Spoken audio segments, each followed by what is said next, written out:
U ovoj emisiji vodimo vas do Ohrida, Struge i Pogradeca. Družit ćemo se sa bajkerima iz Struge, učestvovati u trci na poezijata u Strugi zajedno sa vranjskim maratoncima, plovit ćemo Ohridskim jezerom sa kapetanom Draganom, voziti turu oko Ohridskog jezera, popiti kafu u Albaniji, ploviti sa kapetanom Dimitarom Trpcevskim do izvora Crnog Drima, družiti se sa tamburašima u restoranu Ostrvo na Svetom Naumu, voziti se galejtucom sa koje se pruža prekrasan pogled na Ohridsko jezero.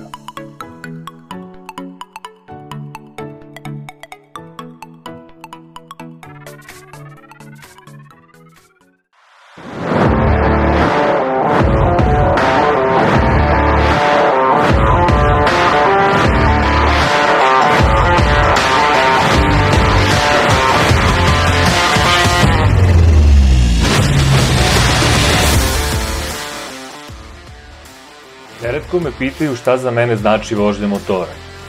Na to pitanje zaćutim, razmislim i pokušam da nađem prave reči. Retko uspevam. Odgovor je samo jedna reč. Sloboda. Pre gotovo 20 godina Tom Stoppard dade slobodi zanimljivu definiciju. Citiram. Sloboda znači da smem da pevam po sopstvenim tušem, onoliko glasno koliko time ne ometam slobodu svog komšije da peva drugačiju melodiju pod svojim tušem. Pod kacigom na motoru možemo pevati koliko god glasno želimo. Akustičnost je odlična. Možete probati. Možemo i na nekom ovakvom vidikovu. Sloboda na dva točka podrazumeva da tek kada stignemo na raskrsnici odlučujemo kojim putem ćemo nastaviti. Jer baš kao što Henry Miller zapisa, naša destinacija nikada nije mesto, već novi način posmatranja stvari.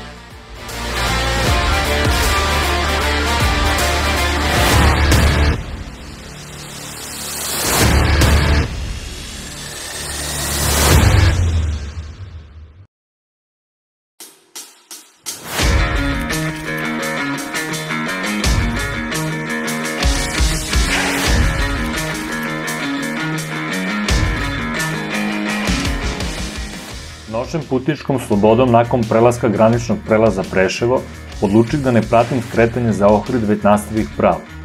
Moja supruga, inače suvozač i kamerman, glavni krivac za prelepe kadrove koje gledate, udari me po leđima i reče da sam promašio skretanje. Odgovorih da nisam, već da sam odlučio da idem zaobilaznim putem, preko Prilepa.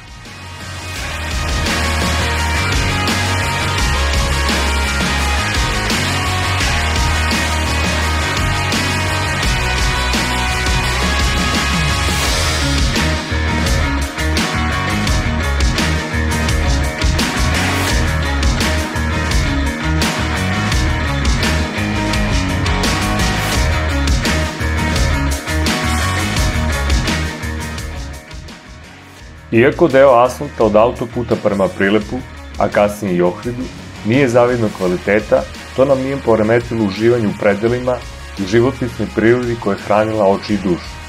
Najlepši kadrovi nastaše baš oni.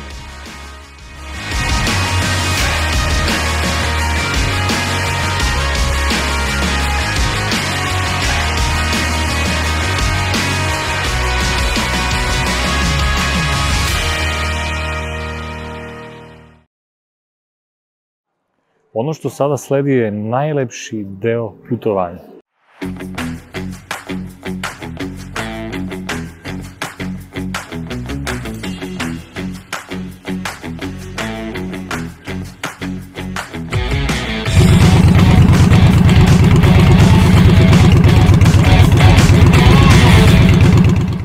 Evo, sreli smo na pumpi našu braću iz Struge, iz Resena, sa Ohrida.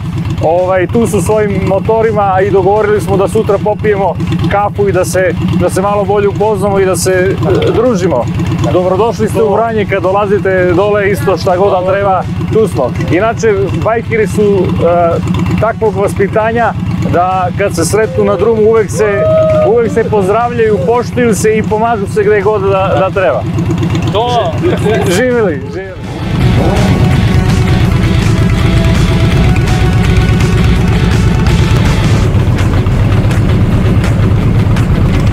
Imamo i Hondu.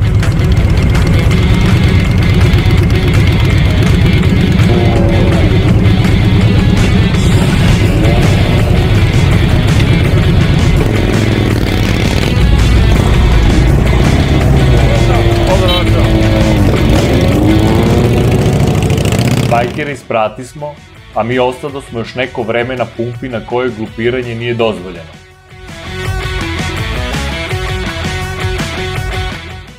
Supruga je radila u prvoj smeni, pa smo na put krenuli tek oko 15 časova. Sunce u nekom trenutku počelo da nestaje iza horizonta. Poslednji njegovi zraci rasprašivali su se u gornjim slojevima atmosfere, činiši donje slabo osvetljene. Pojava koju fotografi nazivaju plavi sat. Daleko na obzoru goreo je zagrljaj nebo i planina. Romantični ambijent Sutuna pratili smo sa posebnim uživanjem.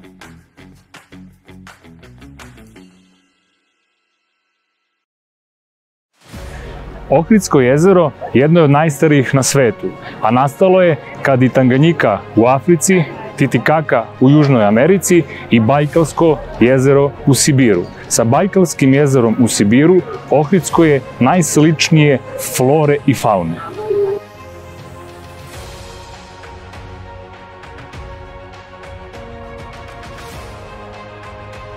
Ohridsko jezero se nalazi na nadmorskoj visini od 695 metara, a okruženo je planinama Galičica, Jablonica i Valamara, čiji vrhovi sežu preko 2000 metara nadmorske visine. Jezero snabdevaju mnogi izvori, a slivu jezera pripada oko 40 reka. Zanimljivo je da veliki deo vode dolazi iz Prespanskog jezera, koje se nalazi na nadmorskoj visini od 850 metara, što je za 150 više u odnosu na Ohridsko. Ova dva jezera se nalaze na udaljenosti od 10 km, a razdvaja ih planina Galičica. Voda iz Prespanskog jezera protiče podzemnim kanalima kroz planinu i stvara mnogobrojne izvore na Ohridskom jezeru, među kojima su najpoznatiji izvori Crnog Drima, a nalaze se pored manastira Sveti Navod.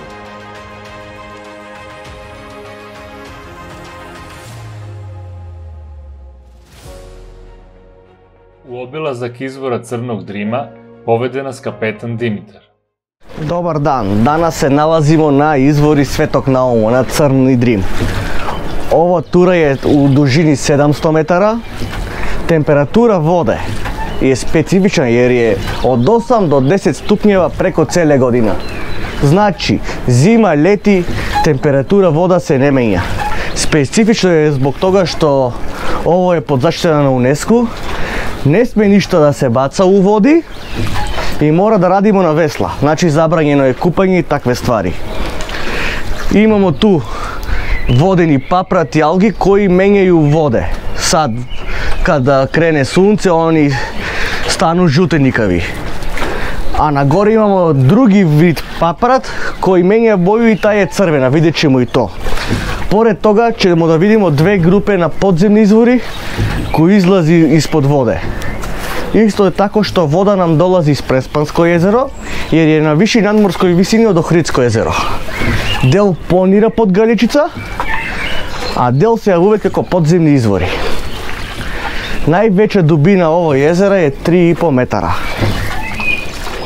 Ove drva koje vidimo, to se zove evlu i specifično je zbog toga što oni konzumiraju od 80 do 120 litra dnevno vode, a ne daju nikakav plod. Evo ovdje nam je najveća dubina, 3,5 metara. Dolu dno je mešavina od treve i pesak, zato je ovako dve nijanse na oboje imamo.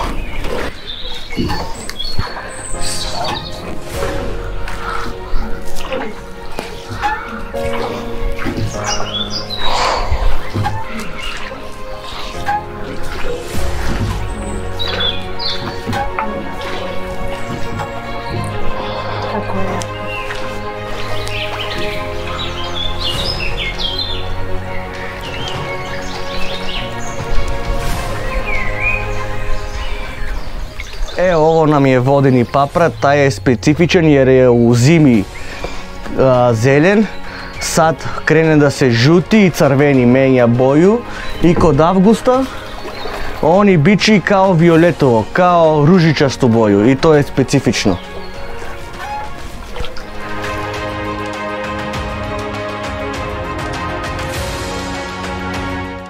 Ovo koji gledamo sa ove strane, to je trska. On je prirodni filter ovo takozvani malo jezero i skuplja se u ćošak tamo i to nam je prirodni filter. Onde gore, gospoda, gdje je režena šuma, to vam je granica s Albanijom. Tu su nam glavni izvori crnog drima. Ovdje imamo 36 manjih izvora koji izviru na dubini od 1,5 m. Dubina ovih izvora je na 1,5 m i izlazi od 5 do 7 kubici vodu u sekundu. Što znači cijel Ohrid može da se navodni samo od ovih izvora. Sad možete da vidite mirčići, kao džakuzi.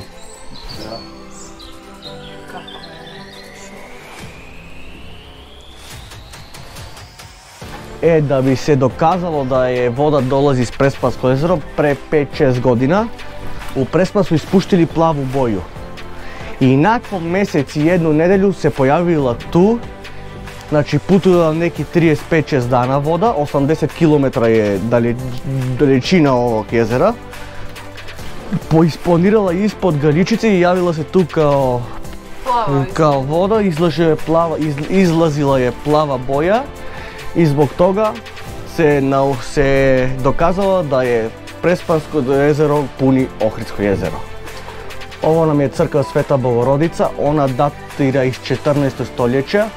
U Drugom svjetskom ratu 1944. godina je služio partizanima kao magazin za oružje, on je srušen. I pre 2 godine su je opet uradili kao prvobitno stanje. Došli su arheolozi i po neki sliki, po neki mišljenje, ovako je izgledala ta crkva.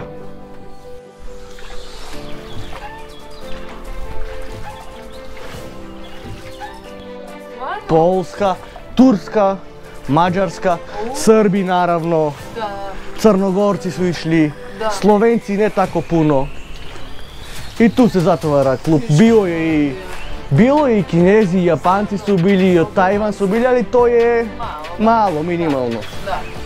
A najveći su ubedljivo Holanđani i oni starosna granica 40-50 godina, ne klinci, nego stari ljudi. Stari. Tu onako turisti idu obilaze. Da, oni Holanđani idu ovdje da vide šta je to pod zaštitom UNESCO. Šta zapravo UNESCO, mislim nisam siguran, ali u Evropu samo 64 mjesta su pod zaštitom UNESCO. Da, u cijeloj Evropi. Hvala ti i želimo ti da ove sezone zaradiš baš dosta para i da imaš što više turista da voziš. I ove naredne godine i još 100 godina. Hvala lijepo također. Nadam se da vam se svidjela ova prošetka i da će se priča u Srbiji o nama i o Ohridu.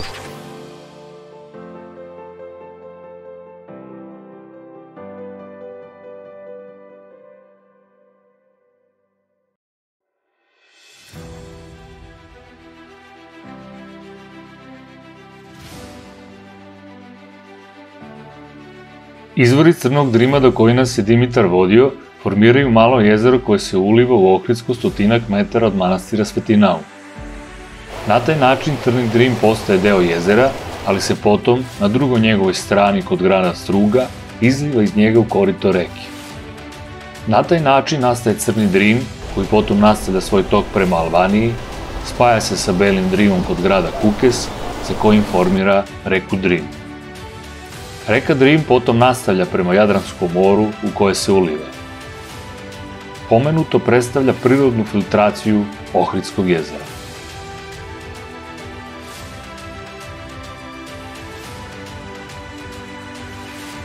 Na samom malom jezeru Crnog Drima nalazi se restoran Ostrvo u kome sedosmo poprilično gladni nakon plovidbe. Nisam siguran da postoji restoran u prirodnim i lepšem okruženju. Imate utisak da ste deo prirode i to ne bilo kakve, već ona koja je još od 1980. godine pod zaštitom UNESCO-a.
Mislio sam da ću proći bez rakije kada ono začuse harmonika.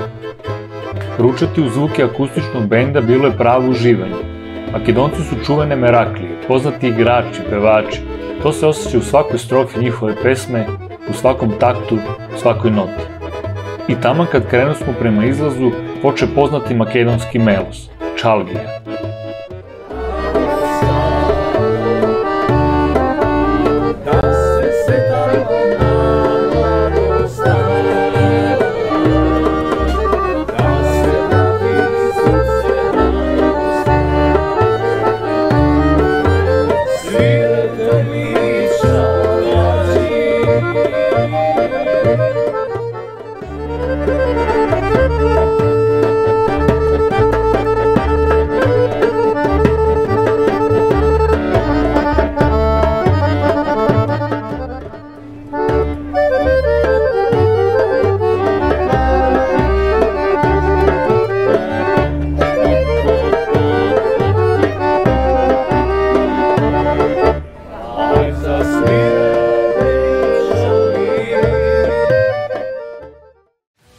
Manastir Sveti Naum je pravoslavni manastir koji je 900. godine podigao Naum Ohridski, a nalazi se na 30 km od Ohrida na samoj granici sa Albanijom. Sveti Naum po osnivanju manastira okuplja veliki broj monaha i započinje sa radom na prevođenju svetih knjiga, širenja pravoslavlja, naročito na teritoriji Južnog Balkana. Danas je Sveti Naum jedan od najlepših i najbolje očuvanih makedonskih manastira, a zajedno sa pomenutim izvorima Crnog Drima, jedno od najpopularnijih turističkih odredišta u Severnoj Makedoniji. Zanimljivo je da je u periodu od 1912. do 1925. godine područje manastira pripadalo Albaniji, ali je kralj Zogu I od Albanije nakon pregovora ustupio područje manastira Jugoslaviji kao gest dobre volje.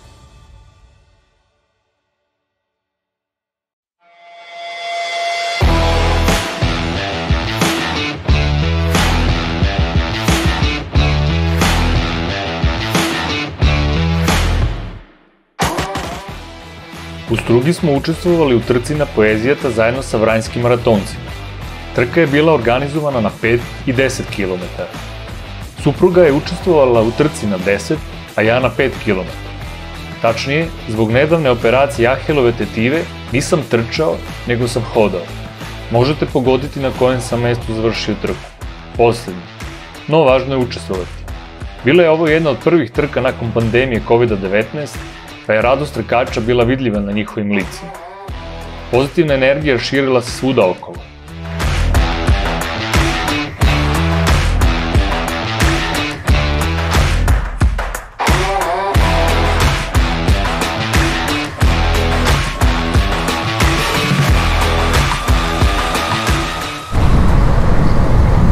Evo, baš na ovom mestu Crni Drim ističe iz Ohridskog jezera.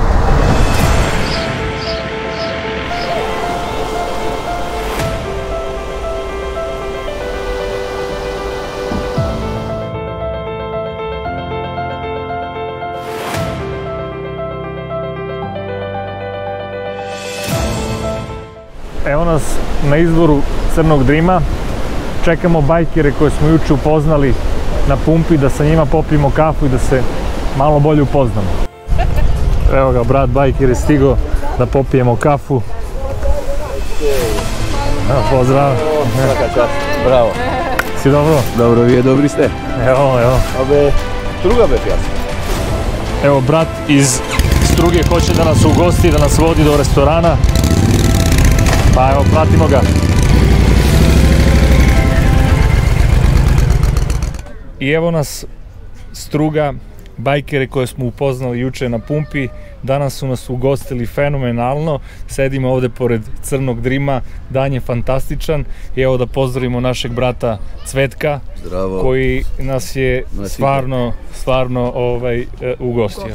Evo on će da nam kaže kako se živi ovde u ovom prelepom gradu ovde kraj Ohridskog jezera. Pa što da vikam, prekrasno je. Da daj Gospod da dojdite, da go vidite, da proverite. Ubavina. Znači nemoj da gi štedite, parite, opuštete se i dojdite, a nije sme tuga ke ve prečekame i ke vi kažime site u bavini na naši odgrad. Evo, Cvetko vas zove da dođete i da posjetite Strugu i da uživate ovako kako mi uživamo danas. Evo, veliki pozdrav od Cvetka i nas iz Struge. Pozdrav.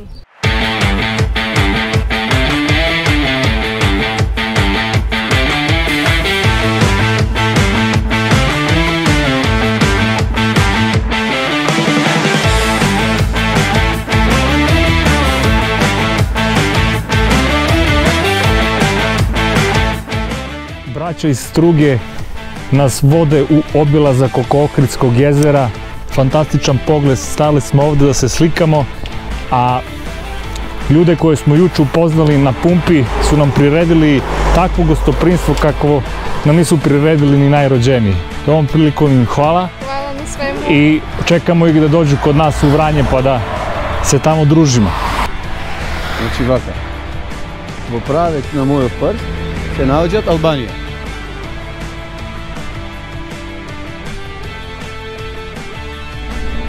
Onaj del odande Sveti Albanija.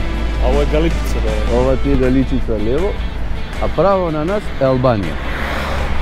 Pogradec ti je tamo. Duri ona ostrovčето što je ovdje ka desno, već je albanska teritorija. Malo toko ostrovčето se gleda, to se vika Glin.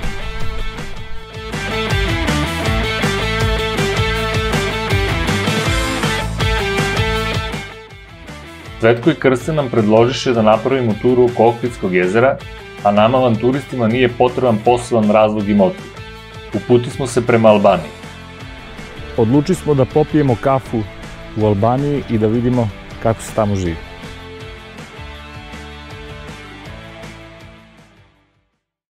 Savremena država Albanija nastala je 1912. godine nakon oslobođenja od Turaka u Balkanskim ratovima.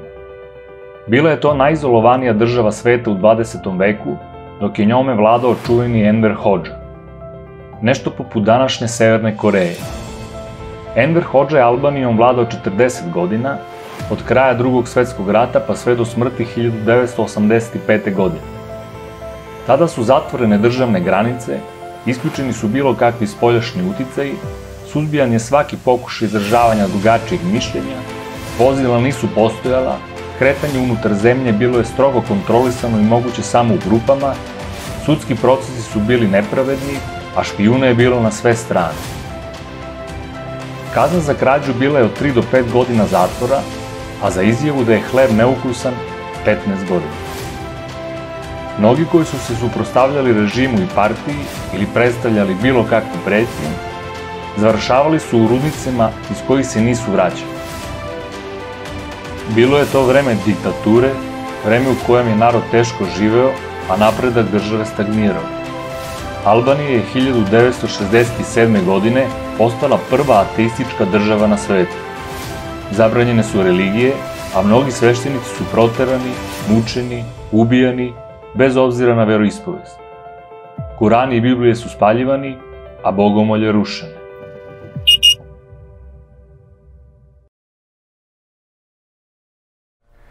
Čuveni bunkeri Envera Hodže. Postoji anegdota koja kaže da je Enver Hodža, arhitektu ovih bunkera, zatvorio unutar bunkera i na isti pucao iz topa. A sve da bi proverio koliko su snažni i da li će biti delotvorni za upotrebu. Kada je arhitekta preživeo, Enver Hodža je dozvolio izgradnju na hiljade ovakvih bunkera širom Albanije, kako bi istu zaštitio od eventualne invazije okolnih zemalja, među kojima je bila i Jugoslavija. Aristotel je govorio, koreni učenja su gorki, ali su plodovi slatki. Arhitekti su bili med i mleko. Za izgradnju ovih bunkera potrošeno je više miliona tona cementa i gvožđa, dok je stanovništvo živjelo u bedi i nemaštini. Procenjuje se da je izgrađeno od 700.000 do milion bunkera, u kojima je u jednom trenutku moglo da se smesti oko 2 miliona vojnika. Materijal je bio isključivo iz Albanije, a vrednost je bila toliko da je pola stanovnika Albanije moglo da dobije nove domove. Komunizam se posle smrti Envera Hodže održao još 5 godina, do 1990. kada je uvedena demokratija. Od tada se država oporavlja i suočava sa posljedicama tamnog perioda koji je trajao gotovo pola veka. Oporavak je vidljiv na svakom koraku, o čemu svedoči infrastruktura sa kojom smo se susreli na albanskoj strani Ohridskog jezera i u gradu Pogradici.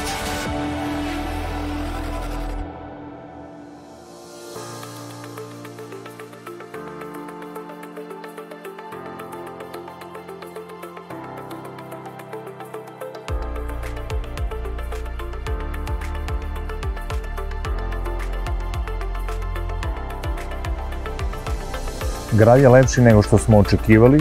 Ukoliko ste na Ohridu, napravite jednu turu oko Ohridskog jezera preko Struge i dođite ovde da popijete kafu. Nećete se pokajati.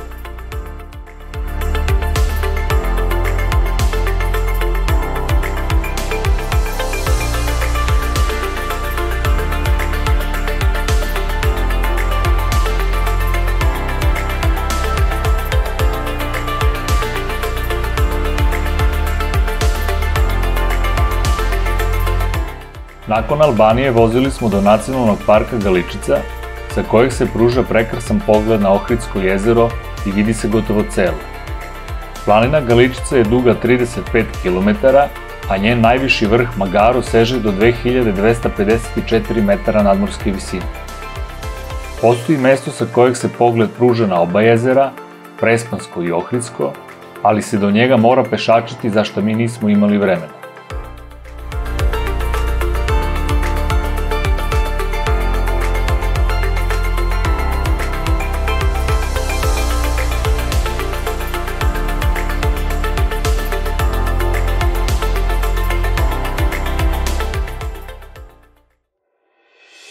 Nakon Galičice vozili smo do arheološkog kompleksa Zalivna Koskite, ali nažalost muzej nije radio.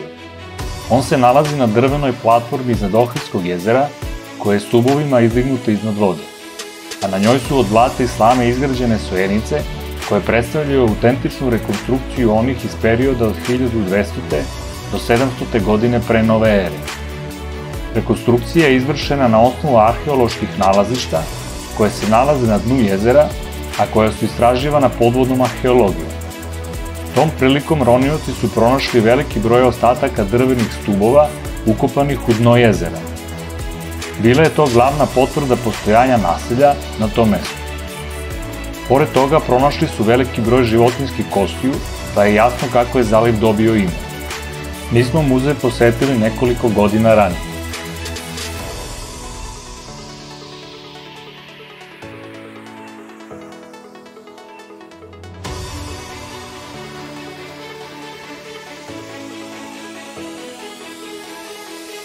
Ohrid se spominje još u 3. veku pre nove ere, a njegov antički naziv bio je Lihnibus, što na starogrčkom znači grad svetosti.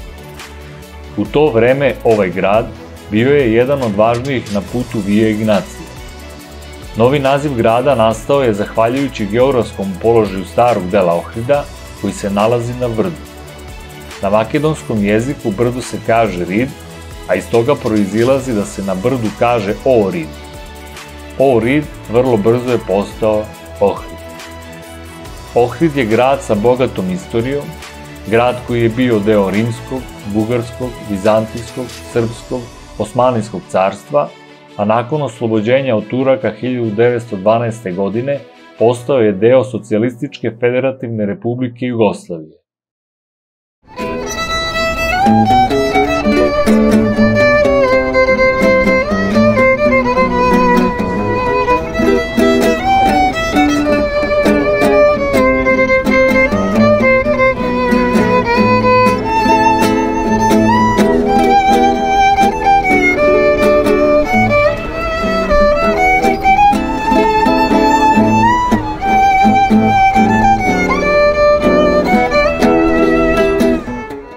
dečaci nam ovom melodijom razgališe dušu.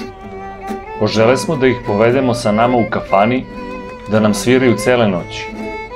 U njihovim zvucima, ali i u njihu talasa, uživao je i kapetan Dragan usidre nedaleko od mladih muzičkih nada. Njegov Amsterdam kruzer čekao je nove mušterije da ih povede u plovidbu jezerom.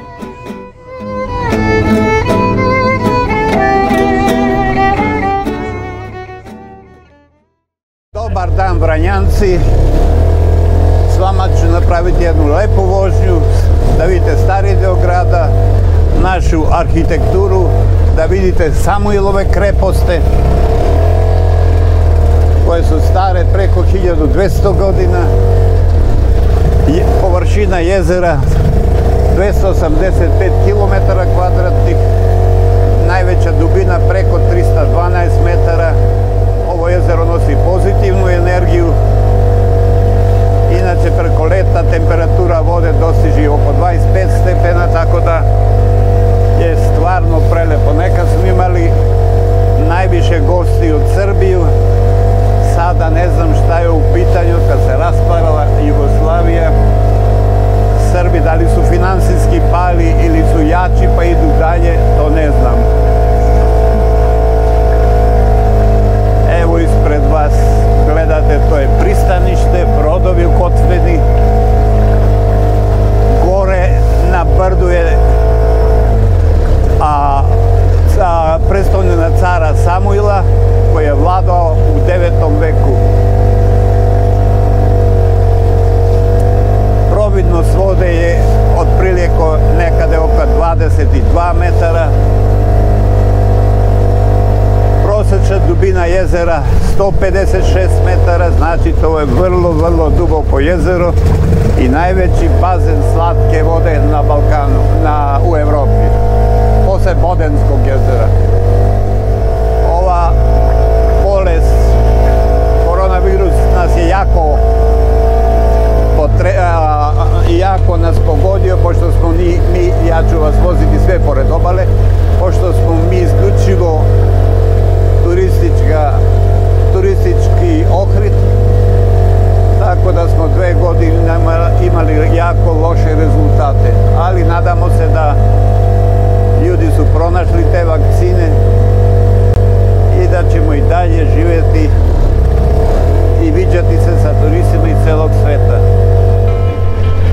Ovo sa naše desne strane je most ljubavi, gde zaljubljeni parovi dolaze i bacaju novčiće za večnu i dugu ljubav, a ukoliko žele još sigurnije da učvrste svoju ljubav, onda zaključaju katanac, a kapetan Dragan ih vozi na sred jezera da ključ od tog katanca bace. Stena koju vidimo visoka je 10 metara i poznata je po tome što kad mladić želi da dobije nevestu, mora da skoči sa nje u Ohridsko jezero kako bi pokazao svoju hrabrost i dobio svoju buduću suprugu.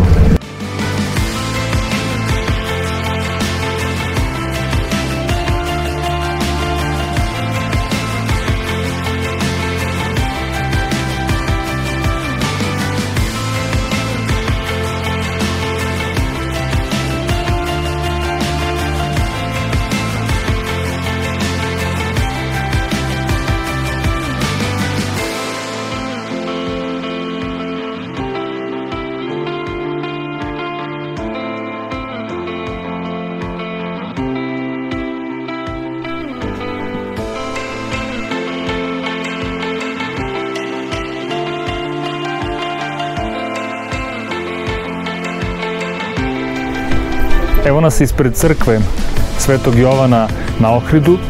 Odavde se pruža jedan prelep pogled na Ohridsko jezero. Ovde je srpski vladika Nikolaj Velimirović opevao molitve nad jezerom.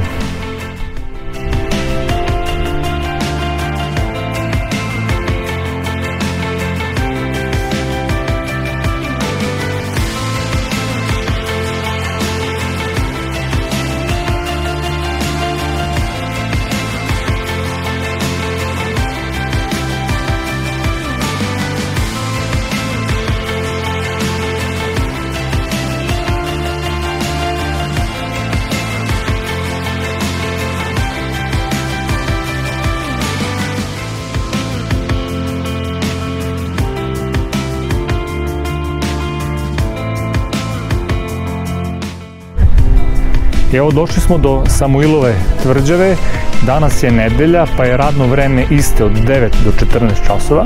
Ukoliko dolazite, obratite pažnju na to da se ne biste peli gore bez razloga kao što smo to mi učinili danas.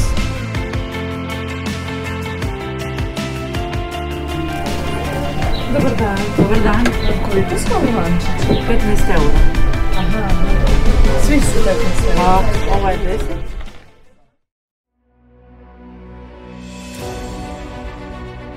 Svet je knjiga, a oni koji ne putuju čitaju samo jednu stranicu. Zapisao je Sveti Augustin, rimski filozof i teolog. Našim putovanjem na Ohrid čitali smo možda drugu ili treću stranicu. Ko bi znao, ali pomisao na tu knjigu izaziva strahopoštovanje i radoznalo. Koliko stranica ima ta knjiga? Koliko bi slova, rečenica i papira bilo potrebno da se opišu sve ovozemaljske lepote, običaji, ljudi, verovanja, shvatanja, načini života, zapažanja, utisci i još mnoge pojedinosti. Knjiga koju nažalost nikada niko neće pročitati do kraja, ali čije stranice oplemenjuju ljudsku dušu, šire vidike, omekšavaju srca, pune pluća i još mnogo blagodeti čine našem telu i duši. Nalazi se svuda oko nas. Potrebno je, kako nas Mark Twain uči, isploviti iz sigurne luke, otkrivati, sanjati, istraživati, jer za 20 godina bit ćemo više razočarani stvarima koje nismo, nego onima koje jesmo uradili.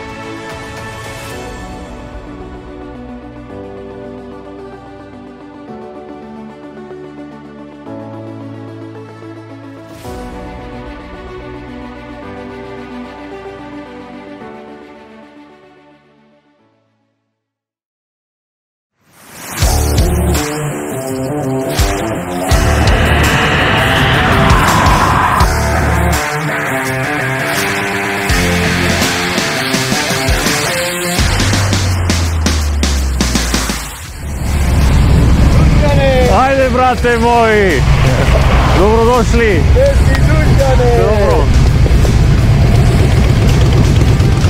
Ćao, dobrodošli! Ćao, kako ste? Dobro!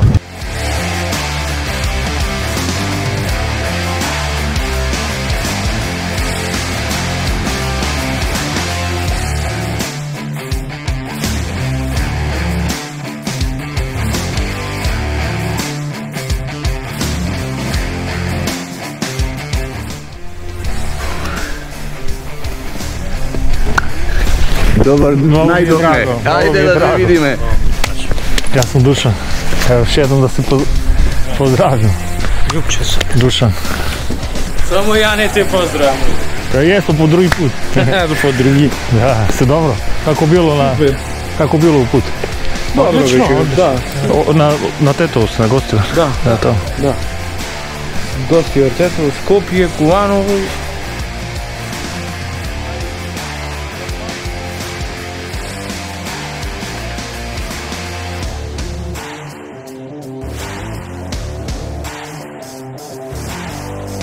Uzemanje pari.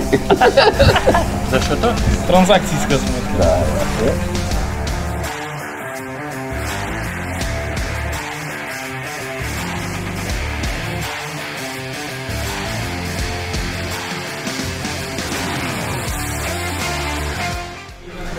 I evo, na moje veliko zadovoljstvo imam priliku da uzvratim gostoprimstvo koje sam doživeo 2 nedelje ranije u Strugi. Moji prijatelji iz Struge i iz Ohrida su došli i pružili mi priliku da uzvratim gostoprimstvo. Hvala vam na svemu i velika mi je čast i zadovoljstvo da vas ugostim i što ste došli. Nadam se da se lepo provodite ovde kod mene. Inače, naši prijatelji nastavljaju put dalje prema Nišu na motoskupu i želimo im srećan put i da se tamo lepo provedu. Dobrodošli ste kad god da se nađete u ovom delu Srbije. Hvala mnogo. Hvala. Da. Šanci da te zaboravim. Sigurno će vidiš pak posjetiti. Garantirano. Isto i ti povtorno v Ohrid i Struga, da. da ne posjetiš nas. Obavezno, obavezno. Evo veliki pozdrav od nas za vas.